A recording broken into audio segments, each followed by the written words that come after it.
Welcome back to the Heat Check Podcast. I am your host, Chris Patrick. With me today, my electric co-host, the Optimus Prime of podcasting, Michael Benjamin. What up, what up? What is going on? And of course, back and beautiful as ever, the king of the same game parlay, VSP Tallman.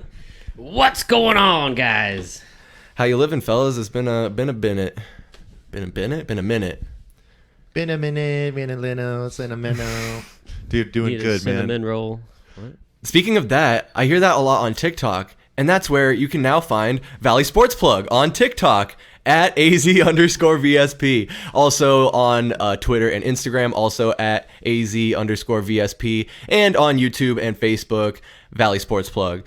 Find us, and if you Google Valley Sports Plug, you're going to find us, because we're like the only thing that pops up. So if you can't find us, you're not trying, plain and simple. Anyway, we got a lot of football talk. It's finally here. Finally. College football started. We're not going to really talk about that today, but we got NFL football action. Already happened Thursday. The Bills beat the Rams 31-10, right? That was a pretty electric game. I think people thought it was going to be a lot closer than it ended up being, and that could have implications for our division because now Rams are already 0-1. What's the NFC West going to look like at the end of this week? But we'll get into maybe some of that. Of course, really focused on Cardinals week 1 action. They're going up against the Chiefs, and just got a slate of topics for you. So let's just get into it, fellas. What are you looking forward to in this Cardinals 35th season in Arizona? What am I looking forward to? I'm just looking forward to Cardinals football again. It's the best time of the year. I'm super excited. Really, I want to see how much Kyler Murray matures, if we can pull it together, if we can make it through a season and not have a Cliff Kingsbury collapse at the end. That's what I'm most excited to see. But it's the other thing, too, is the schedule is so challenging that, I don't know, I'm just kind of excited to see how we stack up against, some great competition. Yeah, I feel like I'm born again. The fall is right around the corner and football is here. I'm feeling good. Already won my first bet of the year, so off to a great start. Let's go. Hopefully we can keep that momentum going like the Cardinals in week 1. But I'm really just excited to get these guys back on the field. I mean, preseason, we didn't see a lot of those guys, Hollywood Brown was out kind of nursing his hamstring. Kyler Murray didn't really need to get on the field. And, I mean, we've just been nursing guys back to health, it seems like, to start this season. So I know we're going to dive into it a little bit more and what this roster is going to look like tomorrow.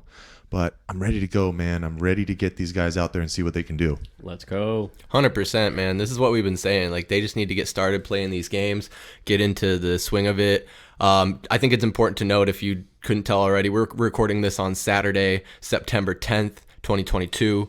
At the Valley Sports Plug Studio A today. But so when I'm going to try and get this out in time for, before the games. But, if you're listening back on the playback, maybe find out what we might have missed in what we're talking about and see, obviously some of the implications. But also, we'll be back out there on a live stream probably this week sometime too. So again, I'm not going to plug the social medias, but go find us and see what we have to say about it after it all shakes out. But I'm looking forward.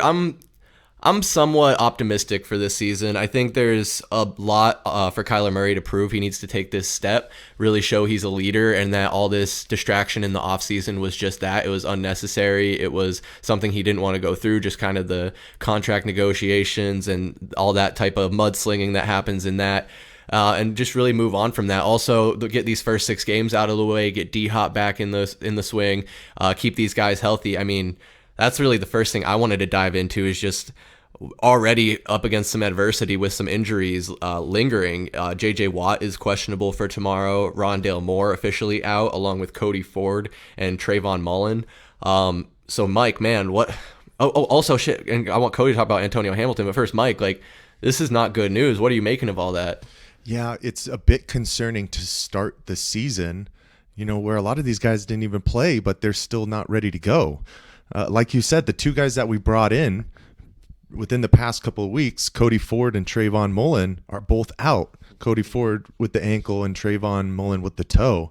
I think we re-signed Max Garcia off of the practice squad. I don't know how much playing time he's really going to get, but that's a guy that knows our system. He was with us for the past couple of years, so he's kind of a plug-and-play guy.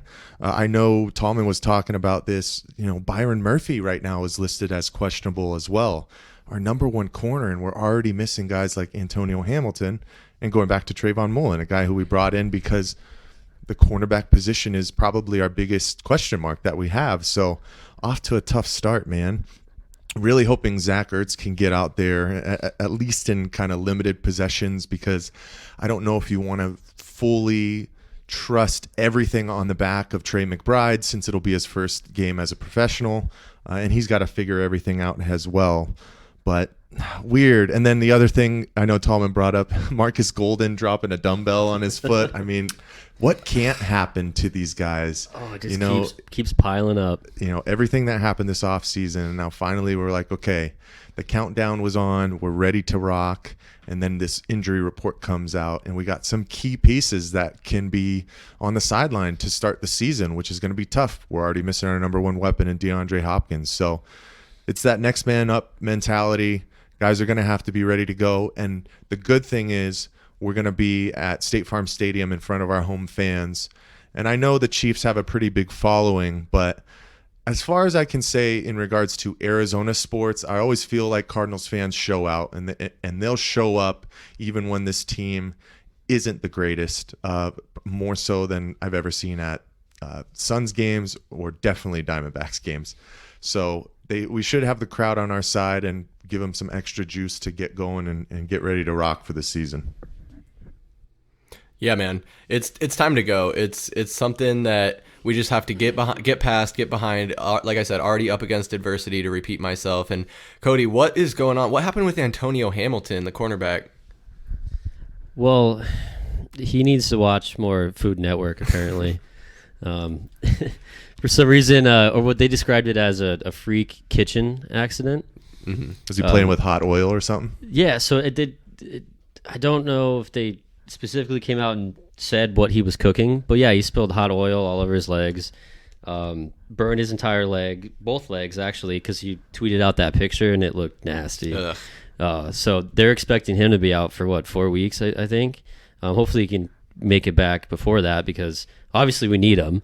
I mean, just looking at our roster or depth chart going into week 1, their third cornerback is going to be a 7th round rookie that we took this year. So that's going to be rough, especially Byron Murphy's going to be all sick and be out with that illness. It's going to be terrible, but hopefully that kid can get back. I think you were saying, I didn't see that he couldn't even put on shoes. That's terrible. Yeah, that's what I guess. And Cliff Kingsbury was saying he was making incredible progress, but then that 90% of his skin was healed up. When Cliff was saying when he first saw him, he could barely even walk around, and now he's up and he's moving around. And if the healing's going well, he can get the cleats on. Just hopefully it doesn't have too much impact on his gameplay when it all comes down to it. Man, he needs to get that first game check so he can hire a personal chef. Honestly, yeah, that's a great point. So he can avoid any more freak accidents in the kitchen. I remember, that reminded me, just real quick anecdote. I don't want to do like anyway, when we worked at Bed Bath & Beyond, me and Cody used to work at Bed Bath & Beyond back in the day, and we would have to create wedding registries for a couple. And this is why I was hesitant, because it was a Cardinals player, he was probably a practice squad guy, or he was probably like the 52nd man on the roster. I don't want to say who it is. But him and his fiance or whatever were like, they're like, oh yeah, we just bought a small apartment in Arizona and we need to furnish it up and everything. So it's like, people don't realize the guys are making pretty good money on the practice squad and the bottom of the roster, but it's really not that crazy, especially considering when not compared to Kyler Murray, who's making $46 million. It's not extreme life-changing money or generational wealth, It's and you got to think some of these guys probably came up, they got that first check, and they're like, well, I'm going to take care of my mom, I'm going to take care of my dad, I'm going to help everyone out. But side note, remember what's the fullback? He was in there. He was on the Chiefs, the fullback. He did a registry Sherman? too. Sherman, yeah, Yeah. Anthony Sherman, yeah. So Yeah, we Anthony did Sherman. that. He was in our store too. Steve Keim had come through, I think, one time. Keim did, and Keim then did, yeah. one of our friends sold Michael Bidwell a Dyson. Really? Yeah. Wow. Yeah. That's crazy. So yeah, that could Yeah, be the that's a pop big culture side segment. note. talking Yeah, about right, Bed no. Bath and Beyond. If you I was haven't read gonna about say, them in the news So recently, you guys were pretty much the luxury triple B, where all the famous people were stopping at here Yeah. in Arizona. Oh yeah, they weren't even using the 20% off coupons. They didn't even care. we started. They're paying full ticket price for that. Yeah. We started like right at the end of their peak, and then kind of like started their downfall, and then got jump ship, and thank goodness. But that's not what we're talking about. That was today. a We're long not- time ago. We're not talking about Bed Bath and Beyond. We're talking about the Arizona Cardinals in this Week 1 matchup that's coming up. With Rondale Moore out, they had to do something to fill out the wide receiver role a little bit more. So I'm gonna butcher this name, but they signed wide receiver Andre Baccalia. How'd you say it, Cody? I don't know. Baccalia. Baccalia? Put it into Google, whatever. Yeah. I don't know what to say. But was doing some light research on this guy before the game, just to like kind of before the podcast, just to kind of see what he's all about and like what kind of stats or his career has been so far. And I found that he's kind of, in my opinion, relatively unimpressive. And and Mike pointed out he's probably not going to really sniff the field, which is all right. But he's been in the NFL for a few years on kicking around practice squads and low levels of rosters, but he's never touched the field during a game. He's never had a target even. He's never received a handoff. But that's not really the point. That's not uncommon. But I looked at his college days. He was in college 2016 to 2019. Had 107 receptions, 1,183 yards, and 5 touchdowns across 4 seasons. His best season, he had 55 receptions and 584 yards and no touchdowns. So this guy, I mean, that's not like eye-popping stats. And I know, maybe I just don't know the college game as well, but it just strikes me as like, this guy's not going to help us out at all. Mike, do you think this guy is going to see the field or have any impact? No, I think it's literally just to fill out your roster. You need another receiver. He'll probably play hands team and just specifically on the special teams if he even needs to. But, we got our 4 main guys, and it's coming back to that same conversation that we had, that everything's falling into the hands for Andy Isabella and the opportunity that he has to really cement himself as a true second round pick and deserving of that. I don't think he's ever going to be able to jump over DK Metcalf, who we could have had with the pick that Seattle ended up taking right after us. But, this is his time. I know he had a decent preseason, but he's really going to have to get involved. And I know we've talked about this to exhaustion, but these first 6 weeks, you still don't know what you really have with Hollywood Brown. I know that him and Kyler have a great relationship, and they have that camaraderie from their workouts that they've done in the past. But, the last time that they played was at Oklahoma 5+ years ago, and the NFL is a different game. Yeah. And now you're going to have the number 1 corners blanketing Hollywood Brown. He's probably going to see a lot of double coverage as well. So is he going to be able to shake open on that kind of stuff? And that leaves incredible opportunity for Andy Isabella to come in the slot and, take some of those 5-yard slants for 20, 25 yards and really propel this offense moving forward. I'm excited to see what James Conner can do this year again. I know he was a big bell cow for the Cardinals last year, and we need it. We need it again. We need another 1,000 yards, maybe 50 to 60 catches as well. He's going to have to really be a big part of this game plan. But first week, what I'm looking for to see is what can Andy Isabella do for this offense and how involved he's going to be. Go for it. Okay, all right, sorry. Man, it just sucks that we don't have to talk about this guy. I mean, we're relying on somebody who literally caught 1 ball last year, didn't dress for like half the games, maybe more than that. I don't know. I didn't keep track of him. I forgot about him. He literally, what was it? I had to look it up because I was going to give him the benefit of the doubt and say he caught 3 passes. He caught 1 pass for 13 yards. So we're relying on a guy who literally got us 13 yards last year. And it's because he's going to start. We don't have Hopkins. Moore's not going to play. he might be the second best receiver that we have. Over AJ Green? Well, I mean, AJ, you know. Okay, all right. Let me give AJ some credit. All right, he might be the third best that we have. Yeah. But how many times are you going to see 3 wide receivers out there? Yeah. No, that's a great point. Pretty often. But he's going to see the field a lot. So here, let me give you this spin, Cody. So, I'm sorry. Spin? The spin. So obviously you said there, D-Hop's out, Moore's out. So we're looking at Hollywood Brown and AJ Green. And the thing with Isabella is he is kind of that guy at the end of the roster. When he comes back, he's never going to see, when all those guys are healthy, if all those guys are healthy, Isabella's probably not going to see the field. So right now, this could be a perfect opportunity for the Cardinals to get him some passes, feed him some passes, get some game film, boost him up a little bit, and then have the ability to trade him out and get a better return. Yeah. Because right now, you're right. If they try and trade him, the teams are looking and they say he caught 1 pass for 13 yards last year. We'll give you a 6th-round pick for him, maybe.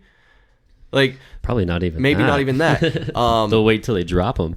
But I do still think Isabella is a guy with high potential and in the right system. He almost seems like a Patriots Bill Belichick kind of guy that could thrive in the slot. I don't know. I'm just spitballing here, but I saw they had him. I've explained on previous podcasts why I have faith in Isabella, but that might be misguided. Yeah, they had him. You're shaking your head. Sorry, go ahead, Tom. I'm just saying, don't put that Patriots shit into existence. I don't want to see him go there and help him, and then help become them a get Pro over Bowler. the hump, become a Pro Bowler. Exactly. Don't you dare be doing that. Mac Jones Isabella connection. He'll be the next Danny Amendola. What was I going to say? They had him listed as like the X receiver or something. They have him on the outside. Really? Yeah, they had.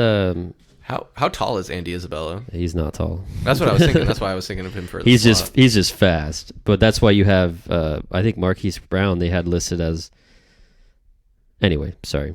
I'm curious to see where they put him at. Same. Yeah, it's going to be interesting to say the least, but now we get to look forward to this matchup with the Chiefs and looking at their final injury report. They seem to be coming into this week at a full bill of health. I know Juju Smith had a knee issue, but he practiced full Wednesday through Friday. Frank Clark had an illness, but he did have limited practice on Friday, and his status is a go. And it's been a while since we played the Chiefs. The last time we played them was November 11th, 2018. And this can go back to what you guys were talking about with the player coming in saying that he just has a small apartment. I mean, rosters in the NFL change so much. Just, we've talked about, what's the expectancy for your length in the NFL, which is probably 3 years. Like a maximum, So guys are shipping in and out. So you got to tell me, who was our quarterback the last time that we played the Chiefs? Oof.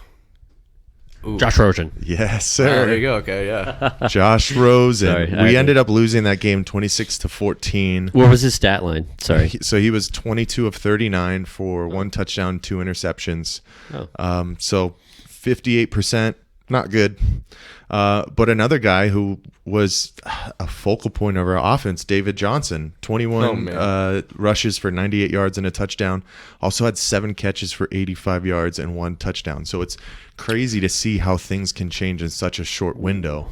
And both of these teams are so different now. The Chiefs no longer have Tyrann Mathieu in that secondary.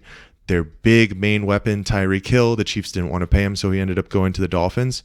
And who do you think kicked our ass when we played him the last time? Tyreek Hill. Tyreek Hill. Yeah. It was he had 7 catches for 117 yards and 2 touchdowns. So we're facing a completely different team, but so are the Chiefs. We have a completely different weapon when it comes to the quarterback position. We do have a lot more guys who can get more involved. I mean, the only other guys that I saw on that stat line from the Cardinals were Larry Fitzgerald and J.J. Nelson, so it was a completely different offense that you're talking about.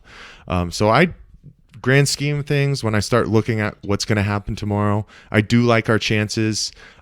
We gotta sniff out, 1 or 2 of these first 3 games, and really kind of set the train in motion for success, because if we start off 0-3, I don't think it's going to matter when D-Hop comes back. You're going to probably be behind the 8 ball, even with the Rams looking kind of tough on Thursday. But the Rams played probably the Super Bowl favorite for a lot of people in the Buffalo Bills, so you kind of have to take that with a grain of salt.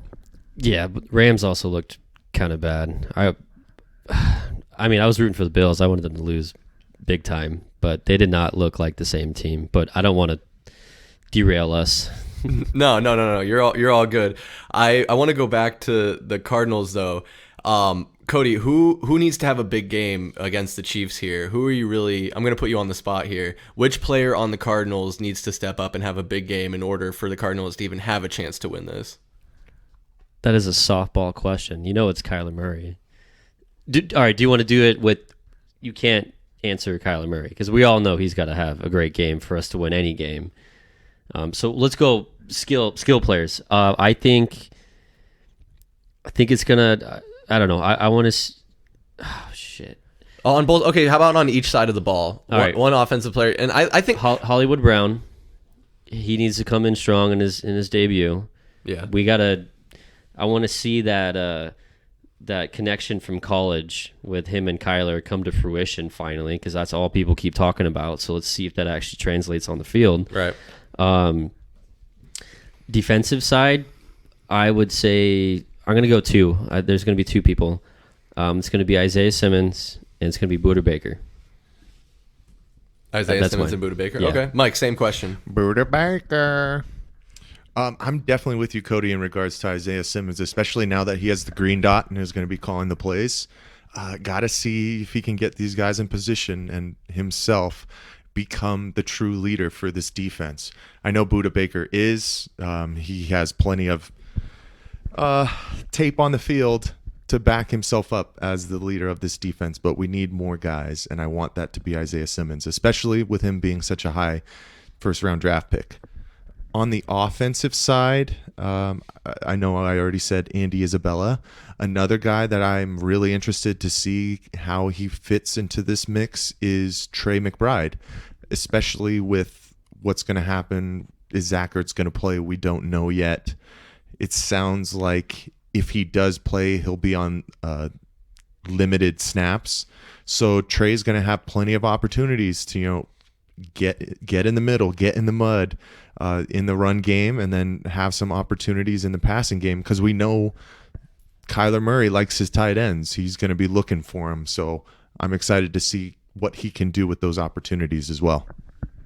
Yeah, 100%. And I want to piggyback off what Tallman was saying there, that Kyler Murray really is the guy who needs to have a big game. And I honestly think he needs to just in general make a leap this year. He is bordering, some would say he's already an elite quarterback. I would say he's bordering on being elite. I think in order for him to be considered elite and a franchise quarterback, like he's getting paid, he needs to make a step up this year. And he can only do the scramble out thing for so long. Eventually in his career, he's going to have to be more comfortable in the pocket. He's going to have to be able to throw out of those situations. And the ball's getting batted down at the line. It gets disheartening to see, and it's a wasted down. It's a wasted possession, honestly, when you have 3 and outs where it's, Kyler rolling out, throwing it away, rolling out, incomplete pass, getting batted down at the line, and then we're punting. Wait, so you're telling me that $253 million doesn't automatically make you elite, Chris? What are you talking about? Hell no. Hell no. And, man, I don't know. You're right, because it's a huge game for him, because he's got to show that he's going to take the next step, blah, blah, blah, be worth the money. Mm-hmm. But he's got to show that he can beat, elite competition. He can beat a Patrick Mahomes-led team. Yeah. He can beat an Aaron Rodgers-led team. He can beat Tom Brady. And then I'm even going to throw in Matthew Stafford just because of the playoff game. And then the last game we had against him in the regular season, show that you can beat, the best talent, in the league. I think he's coming into that with that mindset that, I don't know. I don't think we're going to see what happened last year when we came in and they were like totally writing the Cardinals off. Derrick Henry is going to run all over them for 150 yards. The Titans are going to kick their ass. But then we came out and we smoked them. I don't think that's going to happen. Do I want to see them be competitive? Of course. But is Kyler Murray... Okay, it starts with Kyler Murray.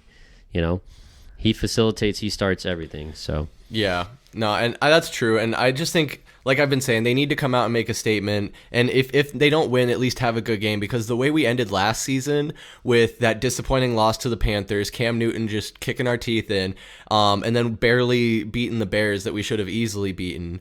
Didn't give us much hope rolling into this year. And I think they had another loss at the end against the Seahawks that would have had We us would have in a won the better division situation and won the division. We went to that game. Yeah, we were at that game. The first Week 18 game ever in Cardinals history. Yeah, we went. Yep. So I want to kick it to you though, Mike, because we're talking about Kyler Murray. He needs to make this leap. What I'm talking about is I've seen a lot of the national media are projecting the Cardinals in the middle of the pack. Where do you think they're going to finish in the division specifically, and do you think they'll make the playoffs? Ooh, I mean, you don't want to read into too much from what happened in that first game, right? Everybody has to work out the jitters. You know, a lot of guys didn't play during the preseason as well. So these first couple of weeks are everybody trying to figure out, you know, what kind of team they are. But, you know, the odds-on favorite to win the West was probably still the Rams as the, you know, current Super Bowl champion for the league. And they looked out of sorts on Thursday. I think it was a tied game going into halftime, but they got the brakes blown off of them in that second half. And I know guys like Cam Akers, who are supposed to take a big leap for them this year, are missing blocks, easy blocks, just not even involved in the game plan. Their second wide receiver brought in, you know, to spell OBJ not being there anymore, Allen Robinson, gets 2 targets. And I know we already talked about how the Bills are probably a top favorite, but the expectation with what has happened the past 3 years with Kyler Murray as the quarterback and the trajectory this team has been taking, you have to think that this is the year that they finally win the division. San Francisco, there's still a lot of question marks at the quarterback position with Trey Lance and now the re-signing of Jimmy Garoppolo, because I'm hearing people saying that they're not sure if Trey Lance is the guy. You know, they love his work ethic. He's in there first in, first out, but he's got an awkward throwing motion, and they're almost seeing that Jimmy Garoppolo gives them a better chance to win right now because the foundation for that team is still so solid. The Seahawks are going to be fighting to figure out what the fuck they're doing the entire season. They're going to be the worst team in maybe the NFC, to be honest with you. My goodness.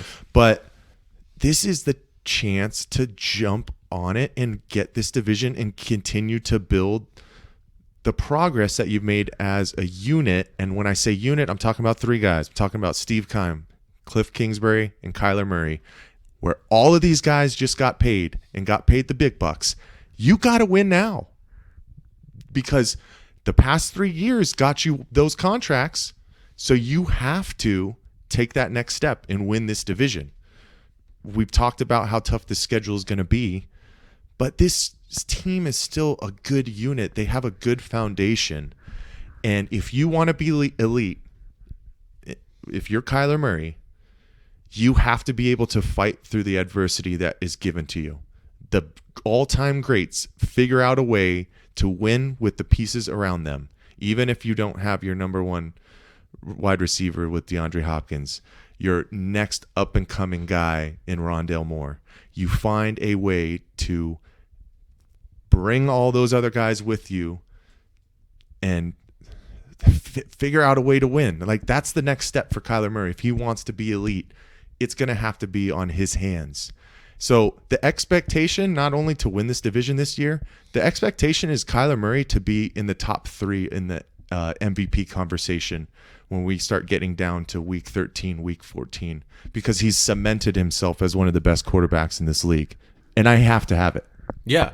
Yeah, exactly. And I have to piggyback off of that because I agree with everything you're saying there. And Kyler, and that's what I've been getting at, is Kyler Murray needs to make that leap. And like Tallman said, you need to really show that you are worth the money that they're paying you. Cliff Kingsbury got an extension. Kyler got an extension. These guys need to produce the results. And I get there's injuries. I get there's adversity early. But Mike, you said it. A great player makes the players around him better. Look at Tom Brady. He took no-name receivers and made them great. Yeah, he had the Randy Mosses. Yeah, he had great players around him. He had the Gronkowskis, but he had those other guys, the Edelmans, the Amendolas, the Wes Welkers. He made those guys better. And Kyler needs to take these guys like Andy Isabella, like Rondale Moore, and elevate them and not just rely on chucking up Hail Marys to DeAndre Hopkins. But Cody, I did want to pivot and just ask you then, I kind of think I'm on the same page as Mike, and correct me here, but what is the division finishing off as Cardinals first, Rams second, San Francisco third, Seattle fourth? How likely do you think that is? I mean, I like the sound of it. Sounds good. Sound nice. I love the sound of it. I think we'll be, kind of clawing with the Rams the entire year. Kind of what Mike was saying with the Rams. I mean, they don't seem like the same team. I mean, they're really missing OBJ. They're really missing Von Miller, who sacked Matthew Stafford twice on Thursday night. And then looking at that, I don't know. I don't believe in the. I'm sorry. I believe in the Super Bowl hangover. The last time someone won back-to-back Super Bowls was in like the early 2000s, 20 years ago. People don't do that anymore. Was it New England? I think so. I didn't look, but I know it's been a while. I feel like it was New England when they beat the Rams and then the Panthers. Yeah, if I'm not mistaken. I'm pulling it up. So it just doesn't happen anymore. I mean, if they do, then whatever, But I just think, because I watched a good chunk of that game on Thursday, and it looked like Stafford was dancing around in the pocket. Looked like he didn't have a lot of time to throw. Looked like some of his throws were a little off. I mean, he nailed some. I mean, he's a good quarterback, but looked like he's still kind of breaking in because he had that elbow procedure or whatever over the offseason. But it kind of looked like he's missing that Andrew Whitworth guy, the old guy. Yeah, that's a big one. Yeah, I mean, that dude was 40 years old, but he was an awesome key piece to that offensive line. But it just looked like he couldn't throw the ball, and he got sacked so many times. Shout out to your boy Jordan Phillips. Oh, he got 1.5 sacks. Going with the Bills. More than any time with us. Yeah, but I going to the 49ers though. I think they're going to run the ball a lot. I don't believe the Trey Lance hype. I will tell you right now, and write this down and tell me if I'm wrong. I bet you week 6, Jimmy Garoppolo is going to be starting for the 49ers. Whether it's going to be Trey Lance is running too much, gets hurt, or they just aren't winning football games. Because when I envision a 49ers game this season, I think it's going to be low scoring. It's going to be defense, because their defense is awesome. That's what brought them to the playoffs and into the playoffs last year. So they're going to... 6 games? I'd take the under on that. You would? Yeah. Okay. Well, I was trying to be generous, but... No. I wrote it down. I literally wrote it down. Exactly. Okay, all right. So now you have to write this down. Okay. If Trey Lance is still playing week 7, Cody has to put a bet down that Trey Lance will throw for over 200 yards in whatever next game that he plays. He is the king of same-game parlays, so you'll have to do that. Yeah. All right, I'll do that. I like it. Put a star next to it. Make sure we don't forget. Yeah. So... Tallman bet. Okay, got it. Do I think they can win the division? Absolutely. Seattle's going to be terrible. Are they going to be the worst team in the NFC? No, I think that belongs to the Chicago Bears. The Bears. Sorry to your friend. Sorry, Mike. My friend. His friend. My brother-in-law? Is that what you're talking No, about? I meant Chev. Chev. Yeah, Yeah, that's sorry, what I meant. Chev. So I didn't know that your brother-in-law Chev's was Chev's Bears friend too. My Tallman, brother-in-law Tallman. is from Chicago. But I think Tallman. they're going to be the worst team. Chev is a friend of the show. Oh, sorry. He is also okay. Mike's friend, but he's also a friend of the show. He is a friend That's of the right. show I now. apologize. What up, Let Chev? me, What's Gotta be going on, company, man? let me walk that back real quick. So Seattle's going to be at the bottom. I mean, there was so many projections out there where they had it Rams, Niners, Cardinals, and then Seattle. So they think the 49ers are going to be better than us. But what's great about it, guys, Rams are already in last place in the division. Off to a great start. That's exactly So we're right. moving in the right direction. I think the Rams finish a game ahead of us. I think we're going to struggle. If we can go 3-3 without Hopkins, and then we can go into week 7 just 500, and we sit there and we look at it, everyone's healthy, we get our best playmaker back, and if we can sit there going into week 7, we have to have that mentality. It's 11 game season now. Let's go 9-2. Let's go 8-3. Let's make that run at full force as long as we can just limp our way through these first 6 games. So that's the mentality I have. I don't expect greatness right away, but I think if we can finish strong, which guess what? Historically, we do not finish strong, but I think we have the potential to, because Hopkins is going to be a great boost. If we can get people to stop burning their legs in the kitchen and in our secondary. Come on. I'm sorry. Come on. I think once we get all these people back, I mean, we have an incredible amount of talent, but we're missing so much of it. So if we can get them back healthy, ready to go, like I said, get our best player back. As long as we're 500, it's an 11-game season, and we move forward with that. And I'm ready to be on the same wavelength as you, Tallman. We need to change the narrative of what's happened these past 3 years in regards to the really hot starts and the super cold finishes. We need to find a way to finish the season strong and have momentum going into the playoffs. And hey, if what you're saying, if we can finish those last 11 games 9-2, I can see us as a division crown holder and all the momentum that we need to go into the playoffs. So I'm with you on that part. I need to see it this year as well. 100%. 100%. So a lot of question marks for the Cardinals. A lot we're looking to see. Expectations aren't very high for this game, I don't think, but for the season overall, that's kind of funny if you think about it. We're like, oh, they might lose this game against the Chiefs, but they might win the division. So that's an interesting thing. So we'll see. Well, if you're listening to this after the game has happened, like I said, you'll be able to, say if we were wrong or right, or sure there's going to be a lot to talk about down the line. But last thing I wanted to talk about with the Cardinals, I thought was kind of an interesting story. They opened up the very first on-site sportsbook in the NFL, and it's BetMGM. Not my favorite sportsbook by any means. I think Tallman might agree. He's shaking his head over there. Yeah, that's the worst one, I think. Yeah, I dabbled with them, and I didn't like it. The mobile version anyway. I mean, a sportsbook in person is a sportsbook in person. Yeah, but the app is so not user friendly. Yeah, but a little bit about this sportsbook. It's 17,000 square foot. It's 2 stories. It has 265 square foot video wall, and I think in addition 38 TVs. And a constant ticker that has updates about all the sports. And like I said, it's the first on-site sportsbook in the NFL. Mike, we saw this when we went out to training camp, didn't we? We did, and I was a little confused at what it was going to be because it's right on the Great Lawn, right outside of State Farm Stadium where a lot of tailgating is happening. It's pretty much the main spot that anybody who's going to the games is, kind of setting up shop as long as you get there early enough, because I know it gets super crowded. But I thought it was kind of like an area where, I don't know, they might have like a kitchen or some kind of little restaurant with, some covered areas because we know it's so hot here in Arizona. But for it to be the first ever sports book, you can see that cities are really taking advantage of the new laws. And the money is there, man. So take advantage. I'll definitely be trying to check that out, placing some bets when we eventually go to a Cardinals game this year. So maybe we'll snap some photos and take some videos and let the people see what we see. So I'm excited for sure. Yeah, it's going to be a lot of fun. Tallman, what do you got over there? You're showing me pictures of... No, it's not a picture. It's a live cam.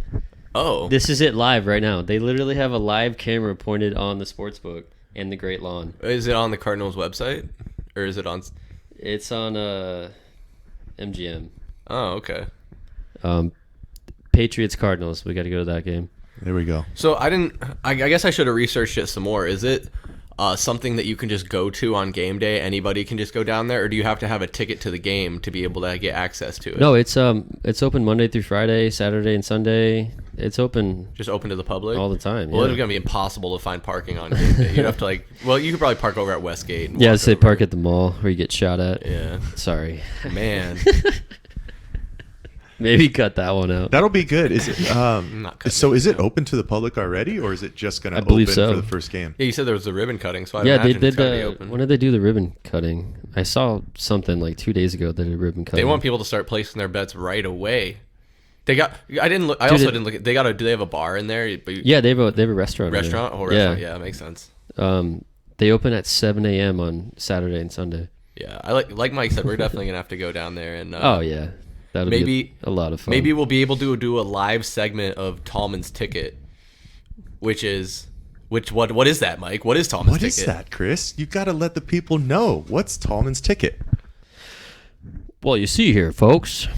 Come on down and get your Tallman ticket.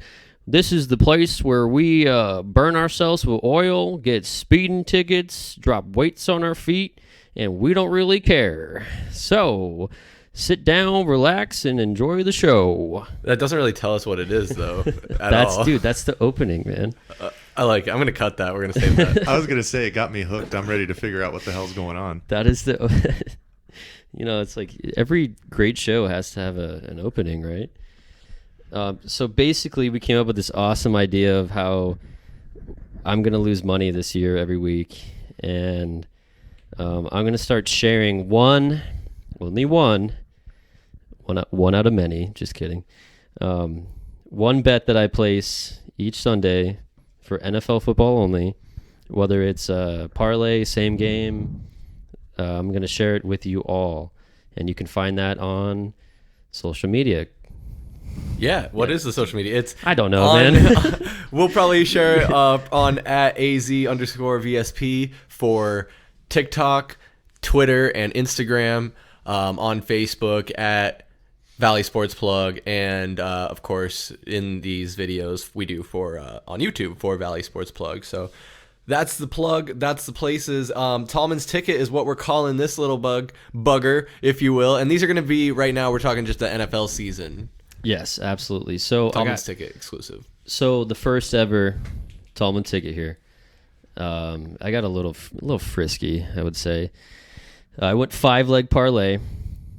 So we picked out of the morning games, and morning games being 10 a.m. Mountain Standard Time. Baltimore Ravens money line at -320. Ravens are playing the New York Jets in New York. We also have the Cincinnati Bengals point spread -6.5, and they are playing the Pittsburgh Steelers in Cincinnati.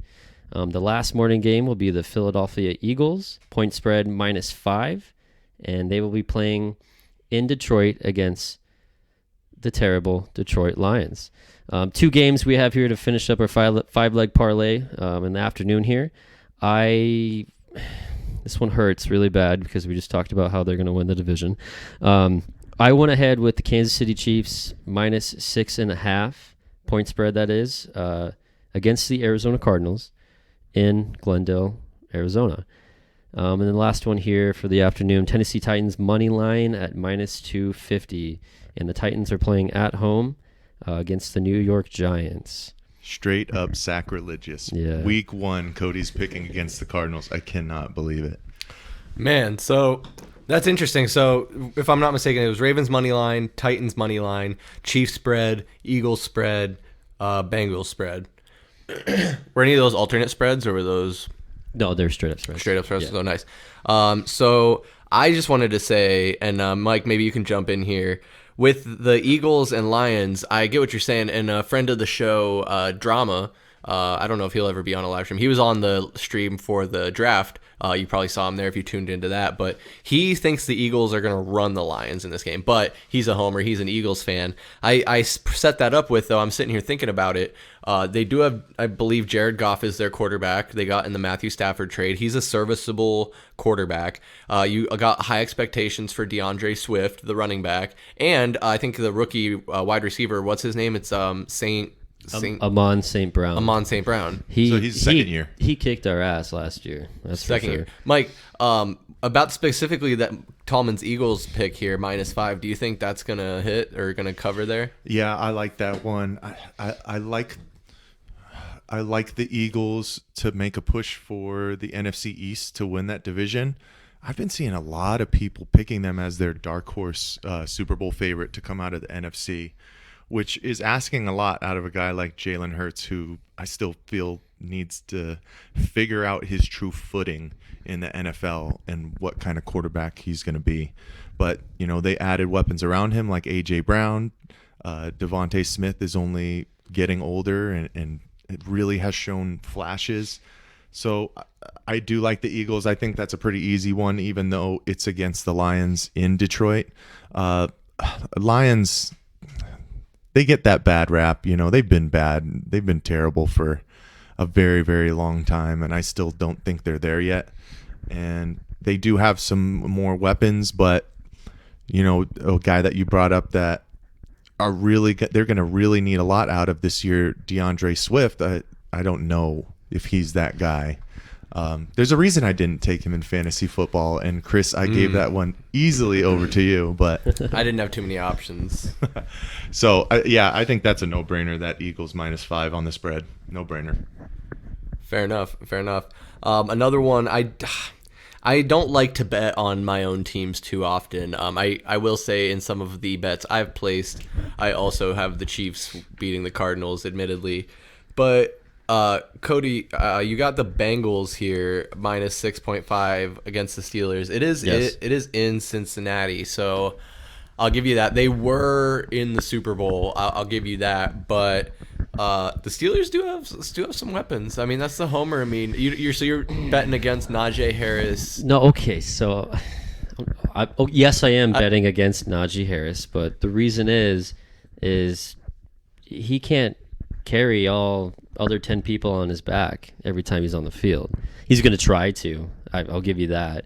I know that defense it's not a bad defense, but I think just with Joe Cool coming in off of that Super Bowl run, some of the weapons that they have, the talent on that team is undeniable. So I liked it, and obviously I liked it. I picked it. But I think Trubisky is going to have a little bit of rust. I know he had some good showings in the preseason, but I mean, that's preseason, right? So I think when the lights turn on, just kidding, they're not going to turn on, it's at 10 a.m. I think he's going to have a slow start, and I also think they're going to lose that game. So that's why I picked the Bengals. So Bengals, man, you could argue that they might have 3 of the top 30 receivers in the league with Jamar Chase, T. Higgins, and Tyler Boyd. I know a lot of people have been picking Tyler Boyd as a fantasy dark horse. Shout out to friend of the show, Chevin, who was one of those guys who kind of talked about him as well. The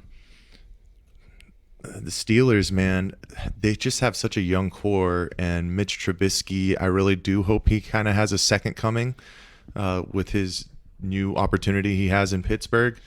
I like George Pickens, their new receiver. Excuse me. But I still feel like the Steelers have a lot of things to figure out. And the Bengals are coming off of, a Super Bowl where they were still in it down to the end. You could say Joe Burrow missed, a throw there or whatnot, but Aaron Donald came off the edge so fast he had no chance anyways. The one thing that I would be a little bit worrisome, Cody, is Joe Burrow's just coming back from that appendix surgery. He hasn't been on the field for a very long time. So is he ready to go? That's my question. I think he's ready to go. Well, because he's Joe Cool. That's right, and he's just super cool. No, I think Steelers. I'm not trying to diss your team there, Mr. Patrick. All right. I think they're going to show some rust, mainly because they're trying to replace, the best quarterback in franchise history. Franchise history being the Steelers franchise. Mm-hmm. So I think Trubisky's going to struggle, and as we all know, every offense starts with the person who has the ball in their hand first, which is going to be the quarterback, and his name is Mitchell Trubisky, and I don't know. I just don't believe him that much. I think maybe he'll figure it out, and he'll get a lot of support from other people, but I think they're not going to be able to keep up with the Bengals, regardless if he had appendix surgery or not. Yeah, no, honestly, I know I want to be optimistic for my team, and I am optimistic. I'm more optimistic for Kenny Pickens than Mitch Trubisky, but I guess they're going with Trubisky, which I don't necessarily disagree with. You go with the veteran player. Trubisky is kind of a veteran at this point. I think he's been in the league half a decade at least, maybe a little less. Handful of years. Yeah. So yeah, he could have a resurgence. Definitely. Maybe he had a tough shake on it on the Bears. Didn't really have many weapons. Now that he has Najee Harris, Deontay Thompson, Deontay Johnson. Yeah, that's what I said. And George Pickens. George Pickens has high expectations. We'll see. We'll see. But I'm going through your picks here. Of course, you went against the Cardinals, and you're going with the Chiefs by a touchdown. I don't necessarily disagree with that. We don't have to dissect it too much, but I guess that's Tallman's ticket. Do you have anything else you want to say about it? Anything you want to say about Tallman's ticket in general? Yeah. So if you are very interested in being a little frisky, a little risky, if you like losing money like I do apparently, check in every week and see how it's going, and maybe follow along. If maybe we hit 1, maybe we hit 2, but my bet right now is I'll go 0-17 or 0-18. Sorry, there's 18 weeks. I forgot. I'll probably go 0-18. So betting on his bets. There. How does that even work? But yeah, I'm excited for it. Should be a lot of fun. I think I need to maybe start doing 3-leg or 4-leg parlays. I was about to say, I feel like you should have been like, disclaimer, I am not a financial advisor and gamble responsibly. Yeah. Call Right. Oh, what's the number? Gambler if you Gamblers if Anonymous. you're struggling. Do with this information what you will. If it's affecting your family and friends. I think we might. I kind of want to do maybe a live stream about that one day. About just how much gambling. I'm gonna do some research, but there's a lot of reports coming out that the recent, all the legalization of gambling has had a spike in gambling addiction, and also potentially reports of it also corrupting sports and money getting into people throwing games, and start having these scandals again with point shaving and throwing games, and especially at the college level where you can really get to these young players. So I think that's something I would love to dive into. Like I said, I'm going to do some research. We might have on Ben Miller for that one. He knows the college game pretty well, and even I'm going to probably drag Tallman out onto that stream and make sure he's there, kicking and screaming, but we're going to have him there. Okay, all right. But I want to just kind of pivot pretty hard here and talk about the Arizona Diamondbacks, because there's kind of reason to be excited recently. They're bringing up the young guns. They're letting them play. Corbin Carroll is getting some play time specifically. But first, what I want to talk about, I saw this tweet this week from Jake Anderson.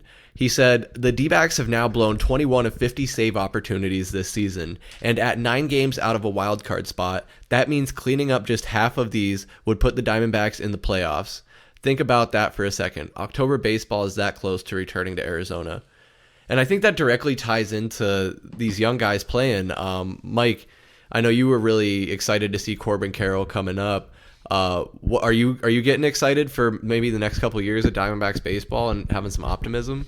Yeah, I feel like it's been a very long time since we've really had the fanfare and true excitement around a guy like Corbin Carroll that we did a few weeks ago when he was called up, and just people really excited about the future of this team. I mean, just a few weeks ago, we were basically at 500. I know we've dropped a couple of tough ones, especially that one last night to Colorado where we came back but ended up losing in extra innings. But he looks like a guy who can do it all. He's got the tools, man. He's got speed on the base paths. He's got a really, really strong swing, a good eye for the ball. It'll be interesting to see what happens with that outfield, within the next couple of years, just with the guys that we already have. I mean, Jake McCarthy has been on a hot streak the past couple of weeks. Alec Thomas, he seems like he's shored up that center field position. And then you also have guys like Dalton Varsho, and then, Andrew Jones, who we just picked this year. Another guy that's going to probably come into the fold faster than you could even blink your eyes. So the future is bright, and this point, you don't have much to fight for, unfortunately. Playoffs are out of the question at this point, but you want to finish as to the best of your ability and keep that momentum going into the next season and build from there.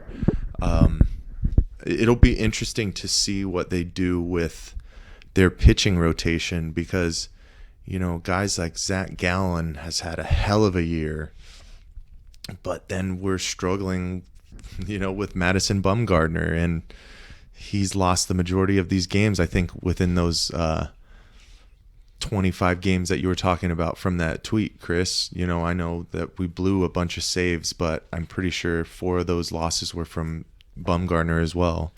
Yeah. He's on the downhill of his career, unfortunately. But if you can bring some other guys in and then sure up your relief pitching, as Tallman can probably speak to Melancon and kicking him out of the save position, but good things are in the future for this team, and I'm excited to see where it goes. Yeah, and it's funny, the Melanson, whatever the hell his name is. Melanson. Is that how you say it? Yeah, it's Melanson. Yeah. Melanson. I was saying Melancon earlier too, but I like Melancon better though. He is because he's melancholy. Well, that's the thing, and excuse my language, but he is a fucking con because last season he had the most saves in the MLB, was killing it for the Padres on a killer deal. The Diamondbacks decided to give him a contract with a bunch of money. We've been over this, and then he comes and just sucks. It's a 2-year deal too, huh? Yeah, at least it's only a 2 deal. And there was a 3rd year option of some sorts, but there's no way they're going to dump his ass as quick as they can. And they should, because that fact alone, where maybe that would have changed the outlook. If we had won some of these games and not blown those saves, maybe they would have brought in these younger guys up sooner, and maybe we would have been a playoff team. I mean, I'm not saying we would have been a contender, but getting that experience, getting these guys in your core going, like you said, once Andrew Jones Jr. gets healthy, I'm really freaking pissed that he got injured in batting practice right after we drafted him. That's some of the dumbest shit I've ever heard of, and hopefully he overcomes that in his career and he's not an injury prone guy that just ends up fizzling out. I don't want to put that label on him yet though, because we really haven't seen him, but again, he's still a kid. Yeah, he's still a kid. Again, Cody, but which of these young guys, I want to ask you, Corbin Carroll, Alec Thomas, Dalton Varsho, even Jake McCarthy, who are you most excited about? Oh, it's got to be Corbin Carroll. I mean, so much hype around him. I mean, he's got the speed, the athleticism, he's got the bat. He's just all around baseball player where they say that, that's a generational talent sometimes, where they can do all those things at a pretty elevated level. I think he's the most excited, and I think any true D-backs fan would agree with that, because, I mean, he was the second or third highest ranked farm league player in the entire MLB. He wasn't number 1, but he was top 3. Yeah. So for us, it was great. It was awesome. But obviously, he's the least proven out of that entire group. I mean, Thomas, McCarthy, Varsho. I mean, Varsho's arguably been, the team MVP this whole season. He's been probably the best player that we've had this whole season. So it's hard to kind of diss them a little bit like that. I mean, I'm excited for all of them. I hope they find a way to make all 4 of them work in the lineup every single day. But I think a lot of them are left-handed bats too, so that kind of throws a wrench in it. I know I think off air we were talking a little bit about maybe they have to trade one of them, or they can trade it for a pitcher or something like that, or they make Varsho catch, or they give one of them a first baseman's mitt, and maybe that's our solution for when Christian Walker goes. So, but it's definitely Corbin Carroll. Yeah, he's the most exciting talent coming up, because he might be one of the best or top 30 best players in the league in the next years to come. And Cody, I wanted to jump in on that. Isn't it so nice to have that kind of problem where you're overloaded with talent, where you're not offloading your main guys just to get rid of their contracts and lose, kind of how we've done the past couple of years, but it'll be in order to get some more assets in the positions that you need. it's incredible, dude. Finally, my goodness. I mean, Corbin Carroll, small sample size so far, right? 9 games, 286 average, 2 home runs, and 8 RBIs. But he's just looked confident at the plate. He looks like he belongs. And he's only 22 years old, so there's only upside for him. I'm so excited to see what he can do in the future. And, you know, sure up that pitching, figure out, you know, who's going to be our 3rd and 4th starters. We can make a run at a wild card next year. There's no question about that. Yeah, absolutely. I think there's no doubt about it. We can have a team with this young talent that competes with the likes of the Dodgers and the Padres. Like you said, that's a good problem to have, is having a lot of these young guys, and I think it really presents a unique opportunity for the Diamondbacks organization to spend some money, maybe trade some of these young guys, maybe cut some deals where you still pay some of Madison Bumgarner's contract, but you get him the hell out of here. We need to get a better pitching rotation, a better bullpen to match. Just to match these bats, because if the bats don't have any backup on the defensive side or the pitching side, then it's all for naught. You look at these games like we had last night against the Colorado Rockies, where it was 10-10 in the bottom of the 9th, and they give up a 3-run home run, walk off, and they walk it off. The no doubter. But I'm sorry, Tallman. Go ahead. No, you're good. That just made me think. I was like, who pitched last night? I think it was Zach Davies pitched last night. Because I was going to say it's more the bullpen that's killed us. Like going back to your stat where you said. You were quoting the other guy that said all the blown saves that they've had, and even if we had half of those back, it'd be a whole different game. But I think 21 of 50 save opportunities. That's almost 50% of save opportunities being blown. That's incredible. It's funny to say that the bullpen totally knocked them out of any type of competitiveness when our only all-star player was out of our bullpen. So that's kind of funny. But yeah, I was going to say the rotation's not bad. Zach Gallen is. He might win the Cy Young here coming up one of these years. Yeah, he's but Merrill Kelly, Zach Davies is not bad. I thought they were going to trade him at the deadline, but they didn't. And then that's what you just made me think of that, because I was going to say that Zach Davies wasn't bad, but I'm pretty sure he pitched last night, and I don't think he did very good. Anyway, though, but the future is extremely bright. Outside of even just the talent, I think there's a lot of other things that need to happen. I think it starts with the owner of the team and the GM. I think there's some big useless contracts that need to get removed. One being Mr. Bumgarner, who is actually pitching right now, and he's not doing too terrible. But we also need to spend some money, man. I'm sick of people calling us a small market team when we live in one of the biggest metropolitan areas in the entire country. It doesn't make sense. And people keep coming and coming and coming, and Arizona Diamondbacks are a huge brand out here. But the reason why it's died off so recently, like remember the 01, granted we were a lot younger, but in 01 when we won the World Series, we were going nuts. The entire city was going nuts about that team. But we have just dived off. We haven't been good since Goldschmidt was a rookie. So it starts with that. He needs to spend some money. The owner needs to spend some money. And the second part is they got to do something about that stadium, man. Yeah. We've averaged, what was it? I think we're the 7th lowest average in attendance. We've averaged 19,000 in attendance. That stadium holds 49,000 people. They need to do something about that. I don't think they ever expect to fill that stadium, but also it's aging. There's all those other issues about it. I mean, the team goes on the road and they have a nicer clubhouse on the road than they do at their even home clubhouse in their own stadium. So there's a lot of challenges that they're facing, but thank goodness that the product on the field, the young talent, is looking extremely well, and I think that's going to help that guy that owns the team spend some damn money on this team, because they're promising, so that's all I have. Yeah. No, I agree. There's obviously a rift. There were talks about the team moving. There were talks about a remodel of the stadium similar to what the Suns got and that kind of deal. So that's all something we can talk about. But what I agree in, like we've been saying, with this young talent, but also guys that have been here for a while. Like we did get rid of David Peralta at the trade deadline, and now you have Nick Ahmed coming back next season, hopefully from this injury. At the shortstop position, we've been having that filled by Josh Rojas, and I think Tallman, correct me, Ketel Marte. Geraldo Perdomo. Perdomo. Okay, Perdomo's been playing shortstop.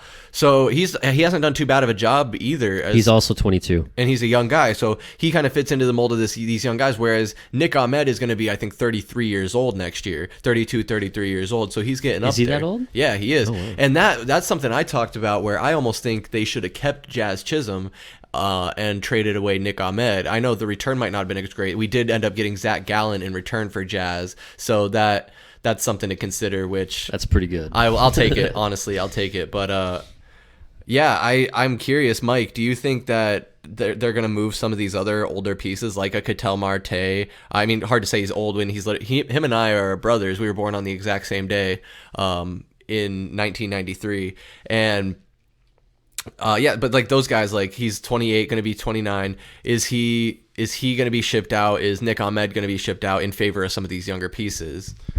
I could see it because, I mean, probably the last 2 years, you could say that Ketel Marte possibly was the face of this franchise, either than a David Peralta, and the numbers haven't really backed it. Especially these past couple of months with Ketel Marte, but I don't know if I blame him completely because they've been playing him out of position so much. They'll put him at second, then they were putting him out in the outfield for a lot of times where I feel like he's more successful at second base.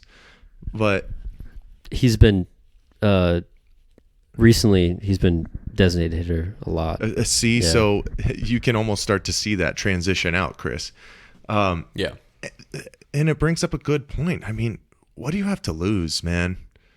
If you go with a youth movement and throw in all these young guys, I mean, it's been 6 years since we were in the playoffs, right? Was it 2016 when we had that wild card run? And we only won the one game. That was when he pooped his pants, right? He hit the triple. Archie Bradley. Archie Bradley, yeah. I pooped my pants. I pooped my pants. But yeah, if you can, put these other guys into your youth movement, I'd be worrisome for bringing in a Nick Ahmed. I mean, especially since you know that his bat is under par, basically. You need the firepower to go with the good pitching that you have from these young guys, and I'd be okay with it. I mean, what do you have to lose, man? Exactly. There's nothing you have to lose. No. You look at the standings right now, the Dodgers are 94 and 43. It's gross. We are 29 games back. And it's something that you expect at this point. But even from a team like the San Diego Padres, who honestly might figure out a way to mess up their wild card opportunity, even with the extension to 3 wild card teams, they're at like a half game lead right now. I think the Brewers still are 3.5 back. So the Padres will really have to do some good messing up of that kind of stuff. But you don't have anything to lose. You've been at the bottom of this division for many years now.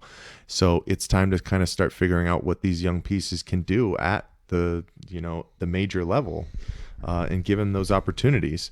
I think the last point that I have is for the rest of this season, I really want them to make a concerted effort to finish third in this division. So right now they're about tied with San Francisco. They're both 29 games back, but San Francisco has the slight lead percentage-wise with .475, where Arizona's at .474. So if we can finish right in the middle of that pack, I'd be all for it. And it can give you the proper momentum going into next year. I mean, I'd love to finish 500, but yeah, ideally, that's what I was thinking. But 7 games back with not a lot to play, you'd have to go on a nice little winning streak. But you just got to be competent and go over 500 for the rest of your season, and I'd say it would be a success for sure. The rest of the schedule is really tough. They have a lot of divisional games. They're playing in California a lot. And most notably Southern California a lot. The Padres and the Dodgers. So the idea of them going 500 sounds fabulous in the season, but man, they have some tough competition. So I mean, you're not kidding, man. We have one more game against the Rockies after today. Then we have 3 against the Dodgers, 4 against the Padres, 5 against the Dodgers.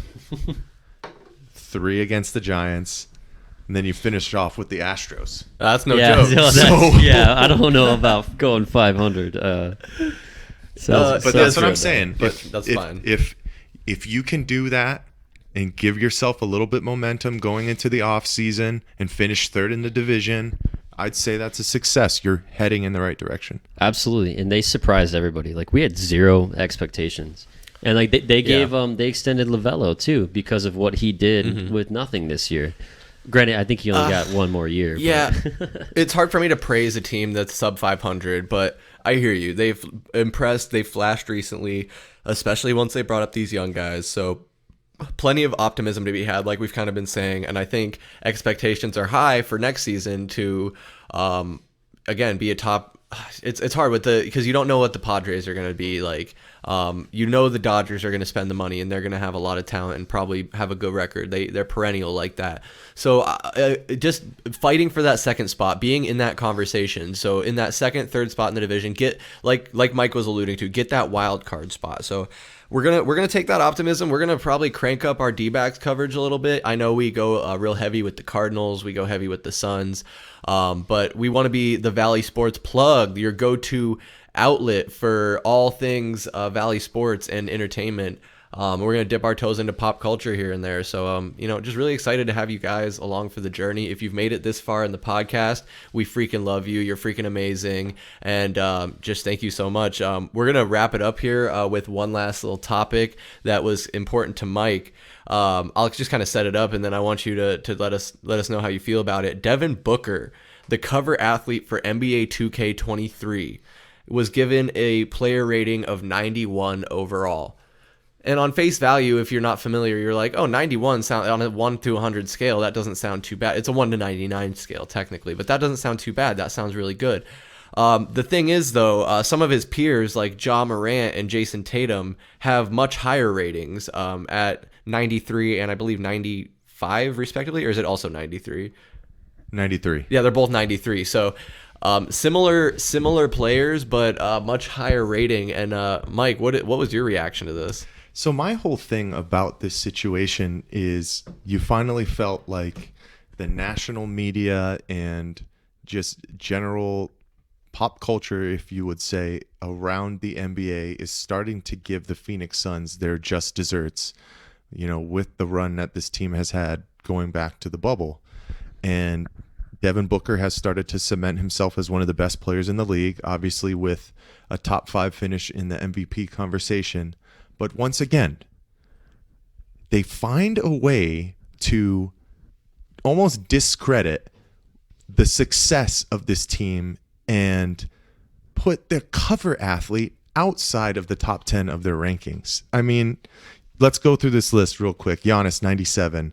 Then you got 5 guys at 96 overall. Joel Embiid, LeBron James, Kevin Durant, Nikola Jokic, and Curry.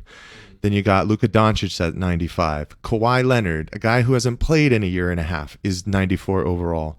Jason Tatum, a guy who set the record for most turnovers in a playoff, 93 overall. Ja Morant, who's trying to shoot you up on Twitter, 93. Jimmy Butler, I mean, that's okay, Jimmy Butler. He's cold, man. Yeah, 93 overall. And then there's Devin Booker right outside of the top 10. Technically, the guys above him were all tied for 9th. And then there's Devin Booker at 12 at 91 overall. I mean, it's a video game. It doesn't really matter at the end of the day. You got the national recognition by putting him on the cover. But this can go back to a conversation which me and Chris are going to have on the next Pass the Outlet in regards to signature shoes with Jason Tatum and Ja Morant, and how Devin Booker once again is overlooked within the time frame of his success and what he's already done within the league, and people giving these graces to these younger guys because of marketability, because of what they can sell more with a guy like Jason Tatum and Ja Morant. I don't want to get into it too much. I just think it is wild to have a cover athlete not be in your top 10 rankings wise. I'm not saying put him at 96, 95, but he's got to be a 93 minimum. The guy was a top 5 MVP candidate. What else do you want him to do? other than win a championship. I just don't know anymore, you know? So my first thoughts about it was, do you think the fact that he had Chris Paul and DeAndre Ayton on the team, do you think that brought down his rating because he wasn't the offense didn't completely go through him? Granted, at times it did. He would take over the game, but Chris Paul also did that too in the playoffs. So do you think that maybe that kind of dimmed his light a little bit than some of these other guys who are the clear-cut? I mean, he's the clear-cut centerpiece of that team, but I mean, you're talking about Chris Paul coming in too. I don't know if it's about the team as a whole. I feel like it's more so about the market. Even in the time frames that the Suns have been the best or considered one of the best teams in the NBA, we've always still kind of felt like an afterthought. I know you can have these guys on ESPN like Jalen Rose talking about, oh, this is your clear-cut favorite to make the NBA Finals this year. And that's all fine and dandy, but it seems like there's never really true backing for this market when we start talking about Arizona as a whole, and specifically the Phoenix Suns. I mean, this is the longest tenured sports franchise that we have in the state. And it still feels like we're the new kids on the block when it comes to true success on the floor. And it's always overlooked. I mean, Memphis finally has a decent run last year and makes it to the second round and gets the brakes beat off of them. Get the beats break. The brakes beaten off of them by Golden State, who ends up winning the title. And it's just all about, okay, Ja Morant, man, he's the next guy. He's the greatest thing that we've ever seen. It's because he's a highlight machine. I understand that. But we have the tape. We have the teams that have been very, very successful in this league the past couple of years. And to not just put your cover athlete in the top 10, like, I feel like that's a no-brainer. I mean, we could pull up the stats or whatever if you want to look at it. Has there ever been another guy that's been on the cover that hasn't been in the top 10? I can't when you start imagine. Thinking about the guys like Kyrie Irving at the time that he was on there. I'm sure he was a 93. Mm-hmm. Giannis, probably 97 at that time. Anthony Davis. Paul George, even with his time when he was on the cover with the Indiana Pacers, he was one of the top 10 players in the league at that time.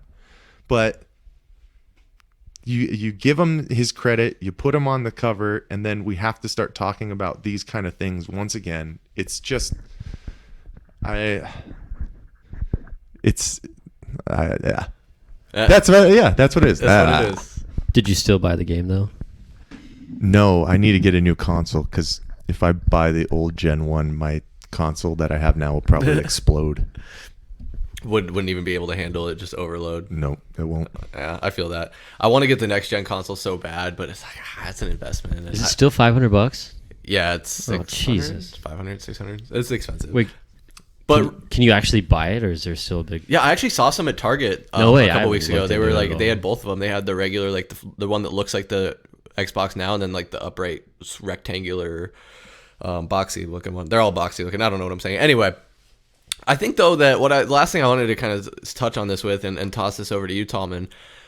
I think this is kind of a, what Mike is saying about Devin Booker being not in the top 10. You have these preseason rankings we were talking about with Kyler Murray, where he was a top 10 quarterback, but then you look at Madden and he's ranked 80. Has an 84 overall player rating and is the 12th ranked quarterback behind Deshaun Watson. What do you make of that, Tom? Like, and I guess for both of you, like, what I want to say is this kind of opens up a broader conversation about, I think, the disrespect for the Valley in general overall, and like these players that are better than their rating, or in our opinion, better than their rating. But just about Kyler Murray, 84 overall in the 12th rated quarterback in Madden. Is that fair? Is that his rating in the new one? Yeah, in 23. From what I was seeing, yeah. Really. First thing that pops in my mind is, whoever's in that EA office creating these ratings, they're not watching Arizona sports. Because there's no way Kyler Murray is the 12th best quarterback. But that's why, I know all the players are so big on their video game ratings for some reason, because it's like they mess around with each other with it. They joke like, "Hey, I have a better rating," and blah blah blah. Yeah. But at the same time, it's like it doesn't mean anything.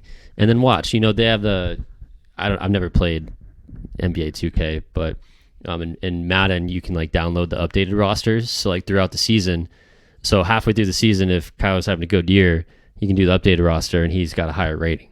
So I think they still do that, right? Yeah, they do. I think so, yeah. Yeah.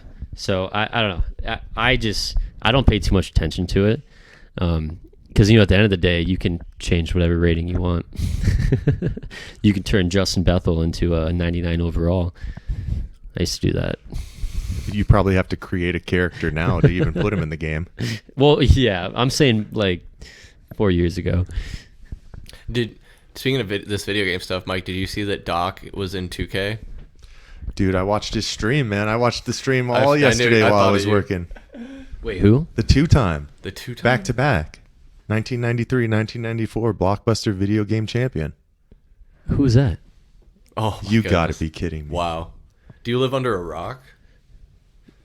Is this about to be the end of Valley Sports Plug? As Wait, hold on. Video game champion? What are you talking about? Dr. Disrespect. Oh, You know the Doc? yeah. I'm sorry. I just didn't.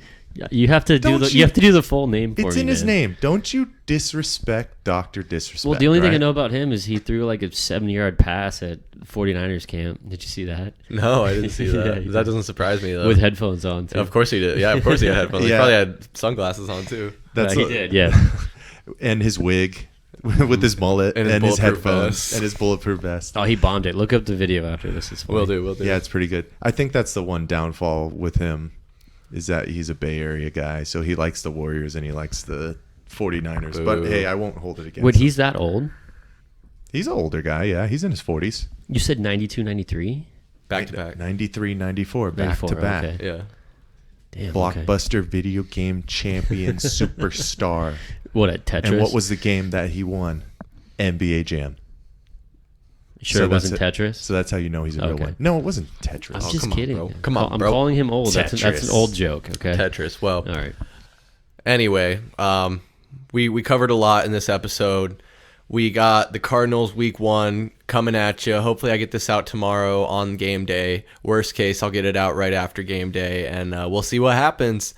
Yeah, Chiefs, Cardinals. We got a lot of players injured. Maybe you're out at that sports book and drinking a little bit, placing some bets, and maybe you followed Tallman's take and put your life savings on it. I'm not saying Don't do that. I'm not telling you to do that. This isn't advice for how to gamble your money, but we got Tallman's ticket, and we're gonna track it throughout the season, see how he does. We're gonna have a live stream coming at you this week, so stay tuned and follow us on all our social medias to find out when and what that will be at AZ_Valley Sports Plug. I'm sorry, actually at AZ_VSP. I got to get it right. Can't just go with the abbreviations here. But guys, fellas, it's been a blast. Anything you would like to say to the people before we depart? Michael Benjamin. No, man. Once again, it was wonderful chopping it up with you. Super excited for tomorrow. Hopefully we can get off on the right foot.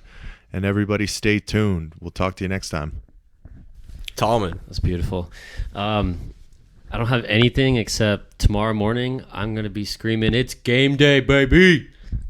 Go deep, baby!" Go deep. Go deep. Hey, Yeah, maybe. Can't wait. Let's go. Let's go. Yeah, it's NFL season is here.